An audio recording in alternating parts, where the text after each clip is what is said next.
Husband and family threw pregnant wife and kids out on Christmas Eve while Mistress smiled, unaware the 5-year-old was recording everything, saying, "Mummy, why is Daddy being mean on Jesus' birthday?" What happened when the video went viral left his career destroyed. Daniel Hayes, a 30-year-old vice principal at Riverside Prep Academy and volunteer youth minister at Cornerstone Community Church, didn't just raise his voice that Christmas Eve. He dragged his 8 months pregnant wife, Elise, still wearing her Christmas apron, to the front door of their small family home. He shoved their 3 crying children, Lily, 7, Marcus, 5, and little Sophia, 3, into her trembling arms and pushed them all out into the 24-degree freezing midnight air while his mother, Margaret, watched and approved. His younger brother Noah stood silent in agreement, and his mistress, Clara Voss, a 8-year-old teacher from his own school, smiled from the hallway as if she'd already won. But what Daniel didn't see in that moment of cruelty, what his family didn't notice as they turned off the porch lights and locked the door, what Clara didn't realize as she moved into the warm house Elise had decorated with care, was this. 5-year-old Marcus Hayes, still wearing his Santa Claus pajamas, wasn't just crying. He was holding his father's old iPhone, the one Daniel had given him to play games. The screen was glowing, the red recording dot was blinking, and Marcus's small, confused voice had just been captured forever, asking the question that would destroy everything his father had built. "Mummy, why is Daddy being so mean on Jesus' birthday? Did we forget to be good?" That night, Elise Lauren, the woman they all knew only as Elise Hayes, the quiet, ordinary wife who gave up her nursing career to raise their children, fell to her bare knees on the frozen wooden porch. Her feet bled against the ice, her hands shook as she tried to pull all 3 babies close to her pregnant belly. Inside the house, Daniel walked back to Clara, wrapped his arm around her waist, and poured champagne as if erasing his family from existence was something worth celebrating. He thought throwing them into the freezing Christmas Eve darkness would simply make them disappear. He thought no one would ever know what he'd done behind closed doors. He thought his position as vice principal, his reputation as youth minister, his image as a devoted family man would protect him forever. But he never knew that the scared little boy he'd just abandoned had accidentally recorded every single second. He never knew that 3 minutes and 47 seconds of shaky footage had captured his mother's voice saying, "Get out, you've bled this family dry," had captured Clara's smirk and her whispered, "Just get her out, we have plans," had captured his own cold words, "That's not my problem anymore," and had captured the sound of his daughter Lily sobbing, "Daddy, please." Mommy didn't do anything wrong. He never knew that in the background of that recording, clearly visible, was the nativity scene on their mantel, Mary and Joseph seeking shelter while he threw his own pregnant wife into the street. And he definitely never knew that, when that video went viral, when 74 million people heard his 5-year-old son ask why Daddy was being mean on Jesus' birthday, it wouldn't just embarrass him, it would obliterate him. What Daniel also didn't know was that the woman he'd just thrown away like garbage wasn't just some powerless, ordinary wife. Elise Lauren had a father, Alexander Lauren, who owned a chain of private care facilities across 3 states, a father she'd walked away from to marry for love. She had a nursing degree she'd kept active, a trust fund she'd never touched, and a family who'd been quietly waiting for her to call if she ever needed them. She had skills Daniel had dismissed, strength he'd never respected, and legal documents he'd never bothered to read that still bore her full name, Elise Lauren, not Hayes. But most dangerously for Daniel, she had 3 traumatized children, a viral video, and absolutely nothing left to lose. While Daniel and Clara celebrated their freedom that Christmas Eve, while Margaret told Noah, "We did the right thing," while they all slept peacefully, believing they'd successfully erased Elise from their lives, that 3-minute 47-second video was already sitting on an iPhone in a grandmother's hands. And when it was uploaded to Facebook 3 days later with a simple caption, "This is what my daughter's husband, a vice principal and youth minister, did to her on Christmas Eve," the internet didn't just notice. The internet exploded with a rage that would follow Daniel Hayes for the rest of his life.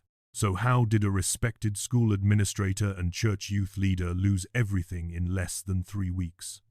How did the mistress who smiled that night end up fleeing the state in shame? How did the family who participated in the cruelty turn on each other when consequences arrived? What did Elise do when she finally stopped being the quiet wife and became the woman they should have feared? And what happened when Daniel realized, too late, that the 5-year-old boy whose question went viral would never forgive him? What happened when the career he valued more than his family was destroyed by the very same Christmas Eve he thought would set him free? This isn't just a story about a husband who threw his pregnant wife out on Christmas Eve.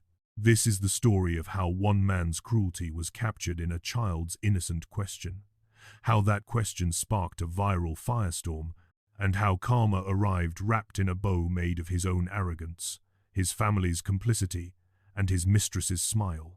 Because Daniel Hayes didn't just lose his job when that video went viral, he lost everything. And it all started with 5 words from a 5-year-old boy: "Why is Daddy being mean?" But to understand how completely Daniel's world collapsed, we need to go back 6 hours before that door slammed shut.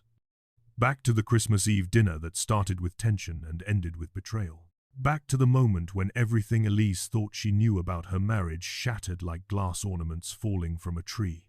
The Hayes family home smelled like roasted turkey and cinnamon candles that evening. Red and green lights blinked softly on the Christmas tree Elise had decorated 3 weeks earlier.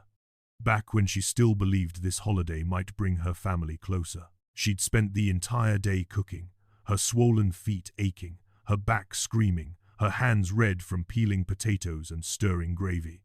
8 months pregnant with their 4th child, she moved slowly through the kitchen, one hand always resting on her belly, feeling the baby kick as if reminding her to keep going.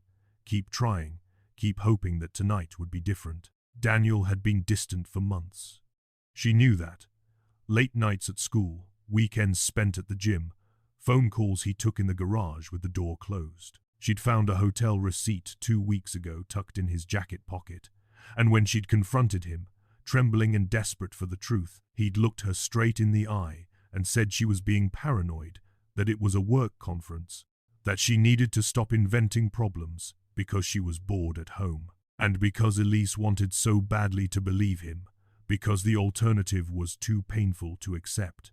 She'd swallowed the lie and gone back to folding laundry, cooking meals, and pretending everything was fine. But tonight felt different. Tonight, his mother Margaret had arrived early with his younger brother Noah, and both of them carried an energy that made Elise's stomach twist with dread. Margaret had barely said hello before she started criticizing the decorations, the meal, the way Elise had set the table. Noah sat on the couch scrolling through his phone, smirking at something Elise couldn't see, exchanging glances with Daniel that felt like a secret language she wasn't meant to understand. Then the doorbell rang. Elise, stirring the gravy, called out, "Daniel, can you get that?"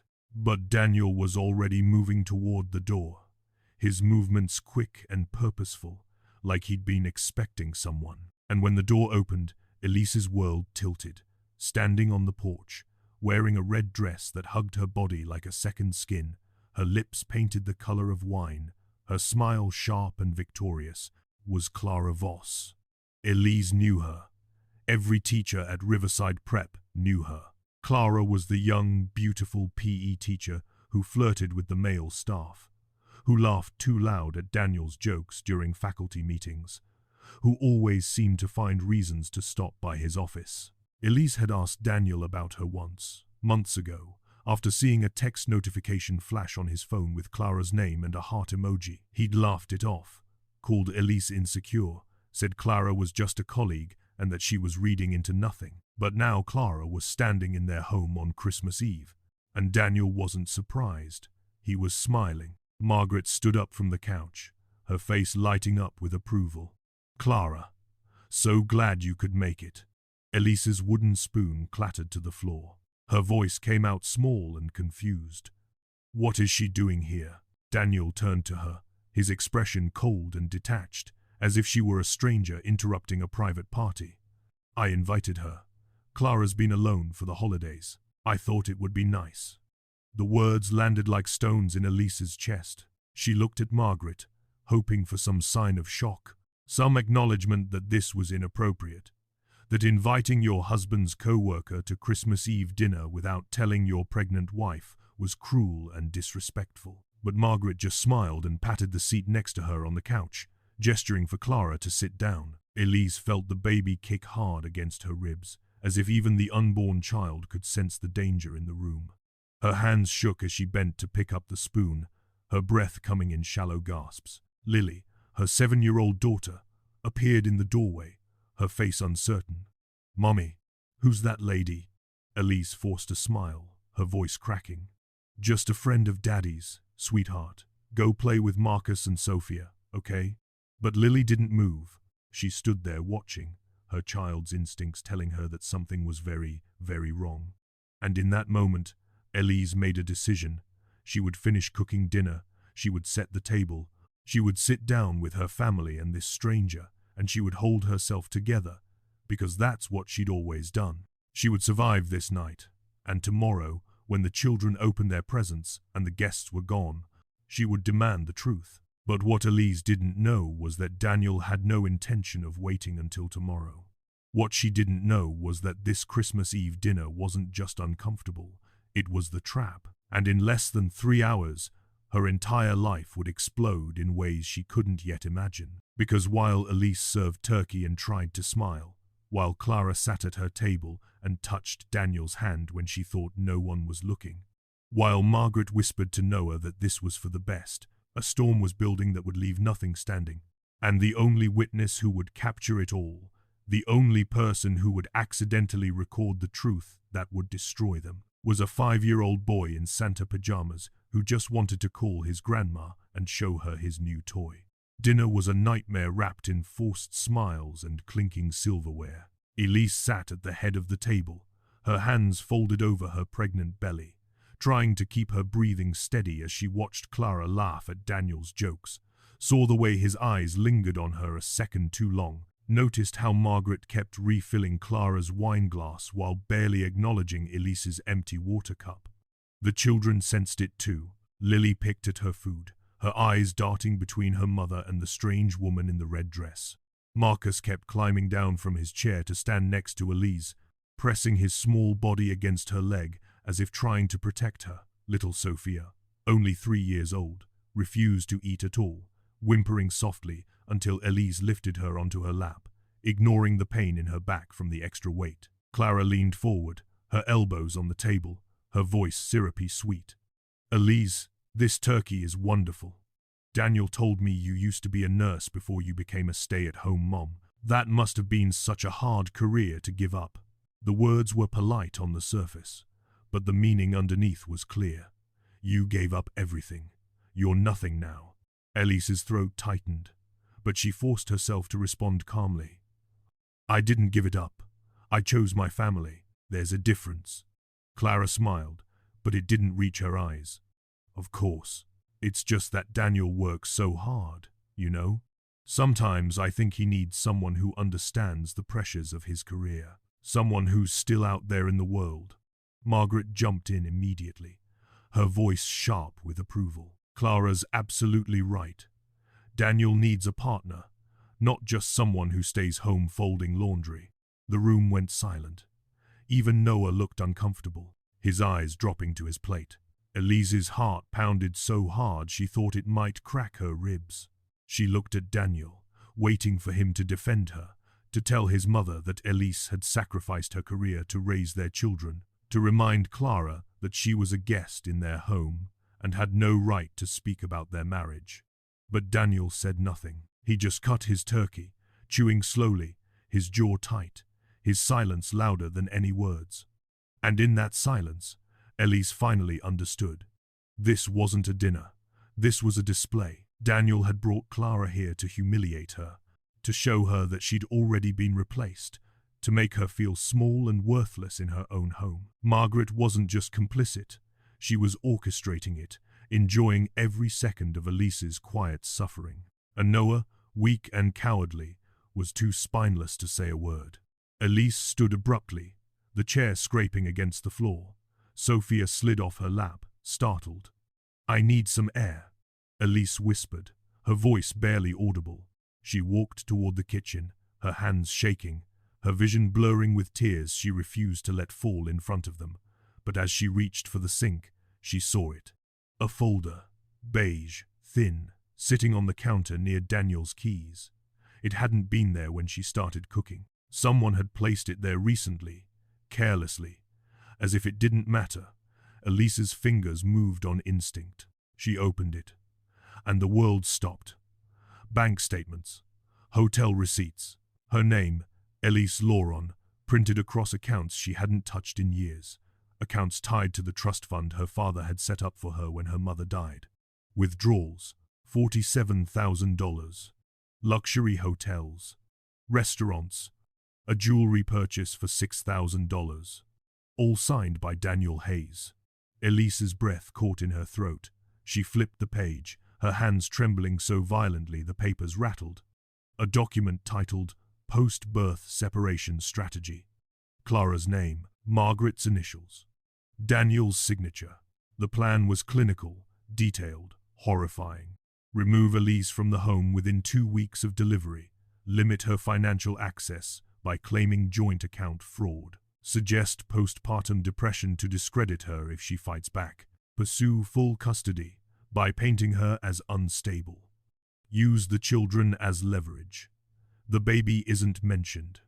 As if the fourth child, still growing inside her, didn't even exist in their calculations. Elise pressed a hand over her mouth to keep from screaming.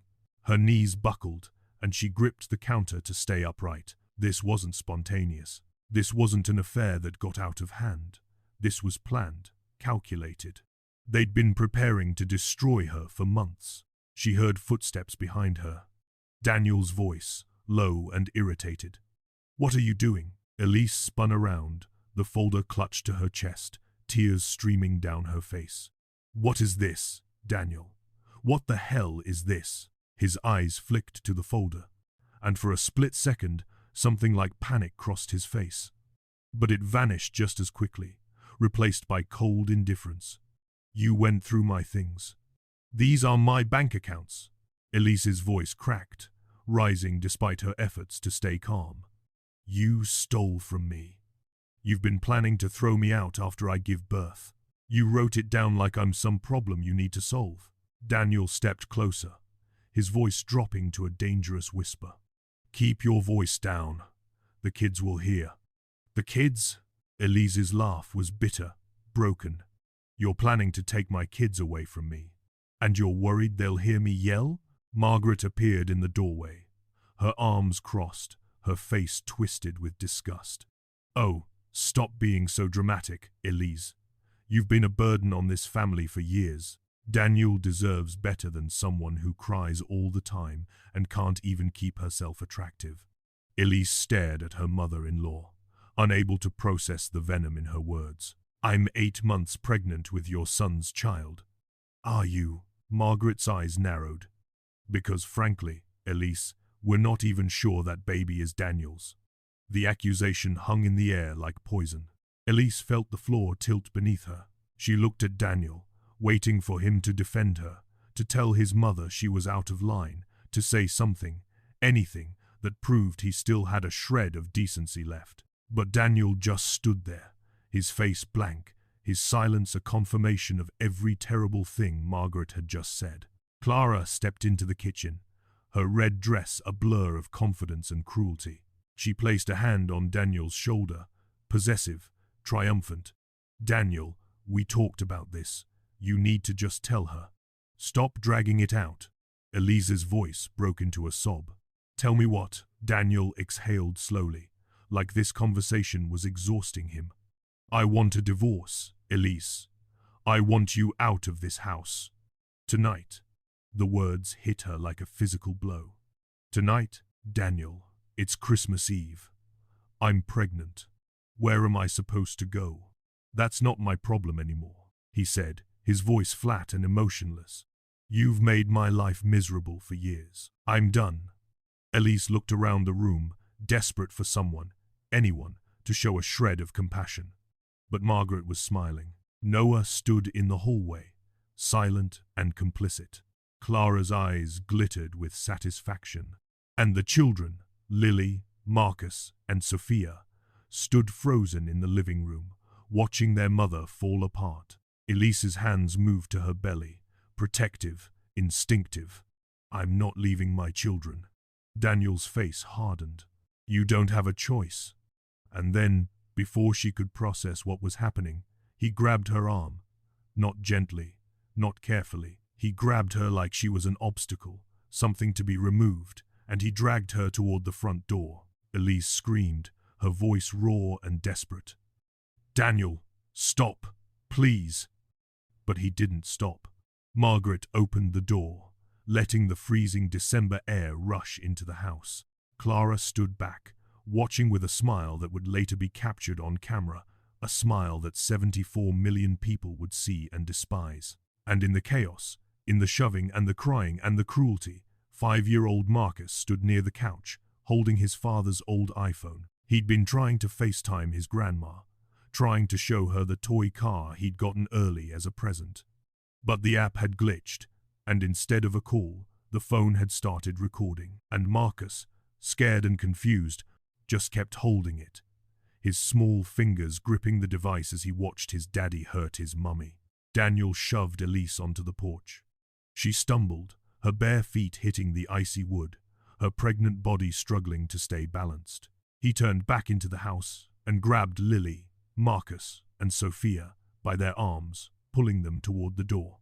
"Daddy, no," Lily screamed, tears pouring down her face. "Mommy didn't do anything wrong, please." But Daniel pushed all 3 children into Elise's arms, their small bodies trembling with cold and fear. Elise tried to hold them all, her arms shaking, her breath coming in gasps. Sophia was crying so hard she could barely breathe. Marcus looked up at his mother, his face pale and terrified, and whispered the question that would destroy his father's entire world. "Mummy, why is Daddy being so mean on Jesus' birthday? Did we forget to be good?" And the red recording dot on the iPhone screen kept blinking, capturing every word, every sob, every moment of a family being torn apart by a man who thought he'd never face consequences. Because behind them, glowing softly in the living room, was the nativity scene Elise had arranged so carefully. Mary and Joseph, seeking shelter. And on the porch, a pregnant woman and her children, cast out into the freezing night by the people who were supposed to love them. Daniel slammed the door. The lock clicked. The porch light went off, and Elise Lauron, still known to them only as Elise Hayes, fell to her knees in the snow, holding her 3 babies close, whispering through her tears, "I'm here. Mommy's here. I'm so sorry." But 2 blocks away, an elderly neighbor named Mrs. Thompson stood at her window, her phone already in her hand, dialing 911. And in a modest home across town, Elise's mother, Patricia Lauron, answered a missed call notification and heard her grandson's terrified voice on a voicemail that would later become evidence. And miles away, in a silent office building, security systems tied to Elise's father's financial protections registered unusual account activity, flagging Daniel Hayes as a person of interest in possible identity theft. The consequences were already in motion. Daniel just didn't know it yet. And by the time he realized what that recording would cost him, it would already be far, far too late. Elise didn't remember walking the 2 blocks to Mrs. Thompson's house. She only remembered the cold biting through her thin Christmas apron, the weight of Sophia in her arms, Lily's hand gripping hers so tight it hurt, and Marcus walking beside her in his Santa pajamas, still clutching that iPhone like it was the only solid thing left in the world. Mrs. Thompson opened her door before Elise could even knock, her elderly face twisted with horror and fury. She'd seen everything from her window, had watched Daniel throw his pregnant wife into the freezing night, and she'd already called 911. "Get in here, sweetheart," Mrs. Thompson whispered, pulling Elise and the children inside, wrapping blankets around their shaking bodies. "I called the police. I called an ambulance. And I'm calling your mother right now." Elise nodded, unable to speak, her body trembling so violently she thought she might shatter. The baby inside her kicked hard, painfully, as if protesting the cold and the fear. Sophia buried her face in Elise's neck, her small body racked with sobs. Lily sat on the couch, staring at nothing, her eyes empty and distant in that terrible way children look when their world has just broken. And Marcus, sweet 5-year-old Marcus, looked down at the phone in his hands and whispered, "Grandma didn't answer. I wanted to show her my car." Mrs. Thompson knelt beside him, her voice gentle. "Can I see that phone, sweetheart?" Marcus handed it over, his lip trembling. Mrs. Thompson looked at the screen, and her face went pale. The recording was still going, 3 minutes and 47 seconds of footage. She stopped the recording, her hands shaking, and looked at Elise with an expression that was part grief, part rage, part something else. "Justice." "Elise," she said quietly, "this phone recorded everything that just happened. Everything Daniel said, everything his mother said, everything that woman in the red dress said. Do you understand what I'm telling you?"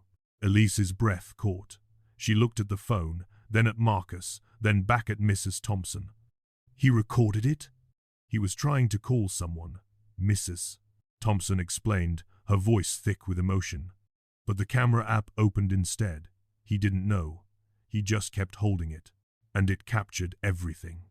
Elise closed her eyes, and for the first time that night, she felt something other than fear and heartbreak. She felt the faint, dangerous stirring of hope. The paramedics arrived first, checking Elise's vitals, examining her feet where the ice had torn the skin, monitoring the baby's heartbeat. "You're having stress contractions," the female paramedic said gently. "We need to take you to the hospital for observation. Is there someone who can take the children?" Before Elise could answer, the front door burst open, and Patricia Lauron, Elise's mother, rushed inside, her face pale and terrified. She'd gotten the voicemail from Marcus, the one where his small voice said, "Grandma, Daddy's being mean to Mommy, and we're outside, and it's cold." Patricia had driven 80 miles an hour to get here, and the moment she saw her daughter, bruised and bleeding and pregnant on a stranger's couch, she let out a sound that was half sob, half scream. "What did he do to you?" Patricia pulled Elise into her arms, careful of her belly, and Elise finally broke. She sobbed into her mother's shoulder, great heaving cries that shook her whole body, while her children watched, and Mrs. Thompson quietly stepped aside to let the family hold each other. Patricia pulled back, her hands on Elise's face, her eyes fierce. "You're coming home with me. Tonight. All of you. And that man is never going to hurt you again. Do you hear me?" Elise nodded, unable to speak. Patricia looked at Mrs. Thompson. "What happened here? Tell me everything." Mrs. Thompson handed her the phone. "It's all on here. Everything he did. Everything they all did." Patricia watched the video, her face going from shock to rage, to something cold and deadly. When it ended, she looked at Elise. "Do you want me to send this to your father?" Elise hesitated. Her father, Alexander Lauron, the man she'd walked away from to marry Daniel, the man who'd warned her that love without respect was just pretty slavery, the man who'd told her she'd always have a home if she needed it. She'd been too proud to call him for years, too ashamed to admit her marriage was falling apart. But now, sitting in a stranger's living room with her bleeding feet and her traumatized children, pride felt like a luxury she could no longer afford. "Yes," Elise whispered. "Send it to him." Patricia didn't hesitate.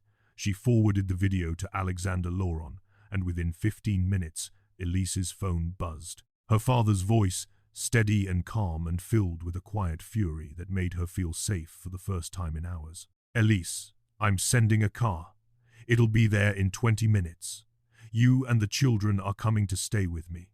I'm also sending my attorney. We're filing for emergency custody, a restraining order, and a criminal complaint for domestic violence and financial fraud. That man will never touch you again." Elise closed her eyes, tears streaming down her face. "Daddy, I'm so sorry. I should have listened to you." "No apologies," Alexander said firmly. "You did nothing wrong.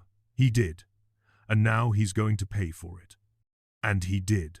Because while Elise was being checked by doctors at the hospital, while her children were being comforted by their grandmother, while Alexander Lauron's lawyers were already drafting legal documents that would dismantle Daniel's life piece by piece, Patricia made one more decision.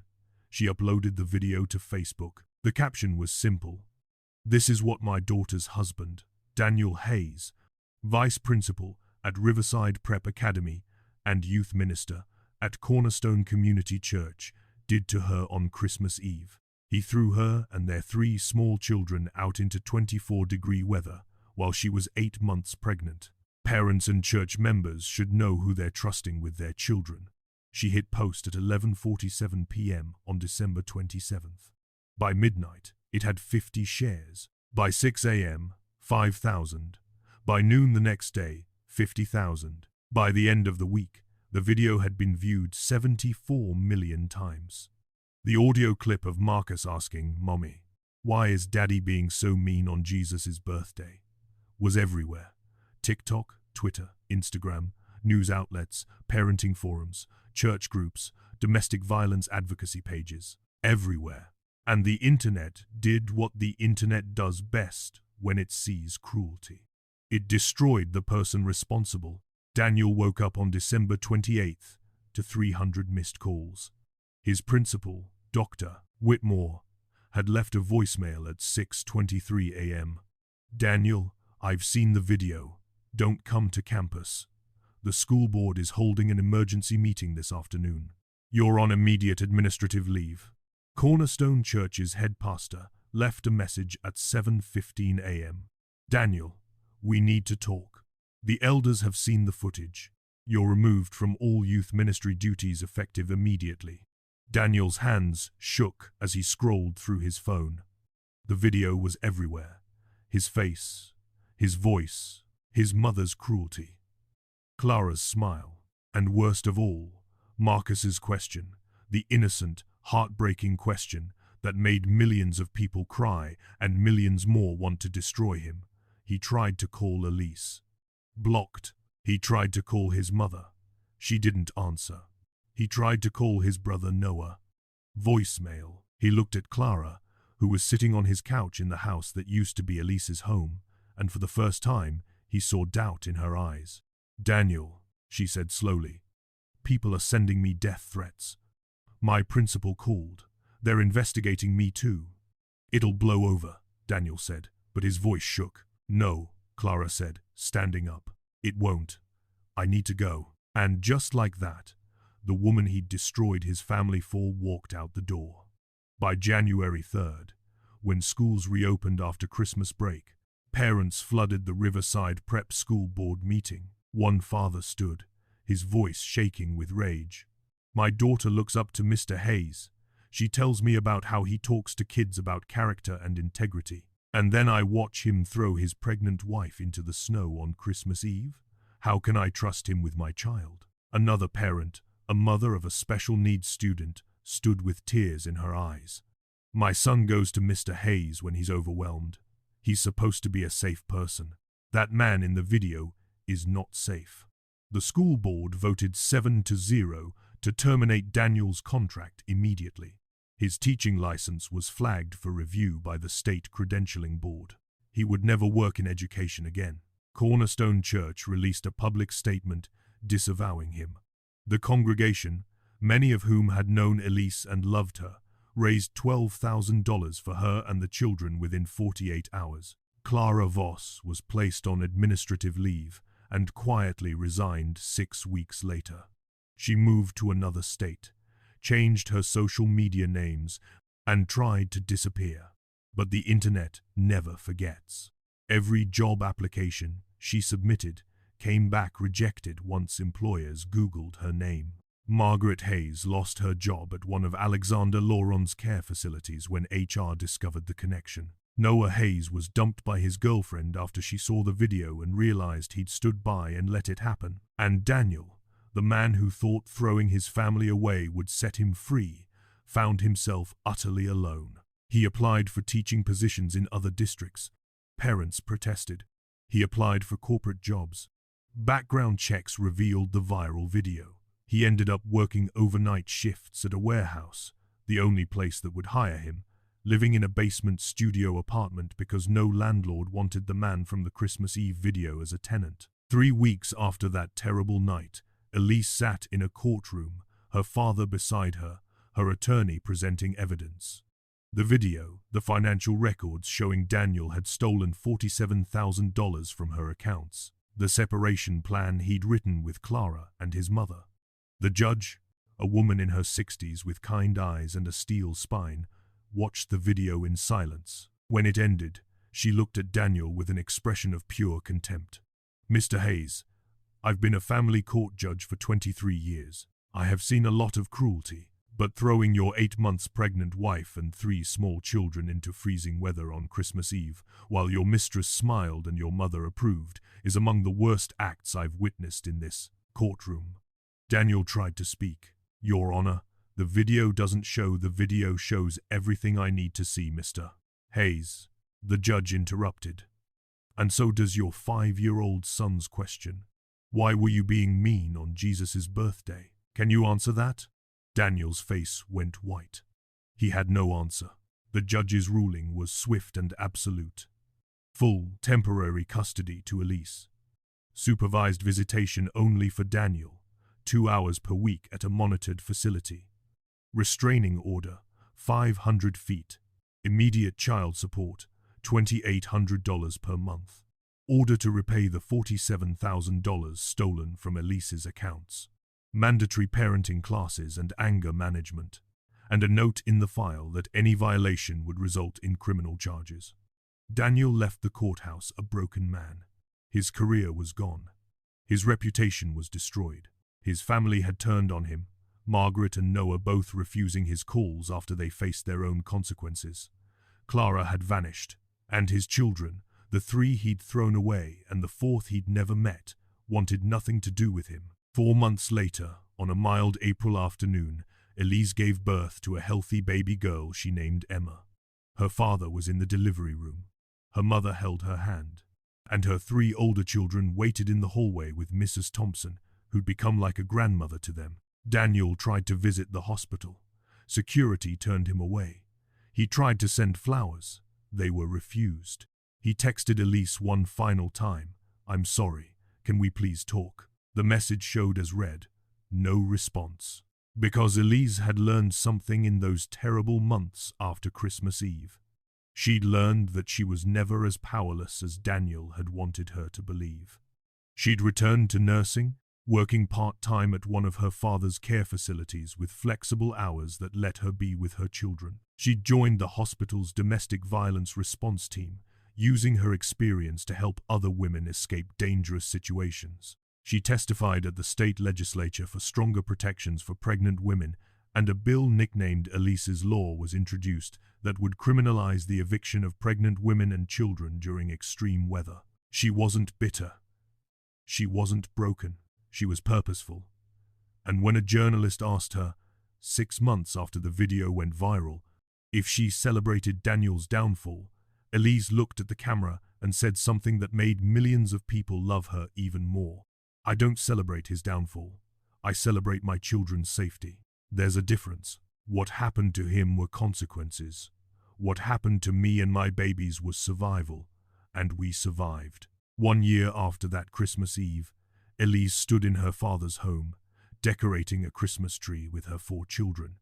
Lily, now 8, carefully hung ornaments. Marcus, now 6, placed the star on top with his grandfather's help. Sophia, 4, danced to Christmas music. And baby Emma, 8 months old, sat in Elise's arms, giggling at the lights. There was warmth, there was safety, there was love. The kind of love that doesn't require anyone to make themselves small. The kind of love that doesn't come with cruelty disguised as discipline. The kind of love that heals. And across town, in a cold studio apartment, Daniel Hayes sat alone on Christmas Eve, scrolling through old photos on his phone. Photos of Elise smiling, photos of the kids opening presents. Photos of a family he'd destroyed with his own hands. He tried to send Elise a message, still blocked. He Googled himself. First result, Christmas Eve vice principal who abandoned pregnant wife. 74 million views. He opened the video, and for the 100th time, he heard his son's voice. "Mommy, why is Daddy being so mean on Jesus' birthday?" And for the first time, Daniel Hayes understood what he'd lost. Not just his career, not just his reputation. He'd lost the chance to watch his daughter Emma grow up. He'd lost the trust of 3 children who would never forgive him. He'd lost the woman who'd loved him when he didn't deserve it. He'd lost everything that mattered. And it all started because he thought throwing them away in the cold would make them disappear.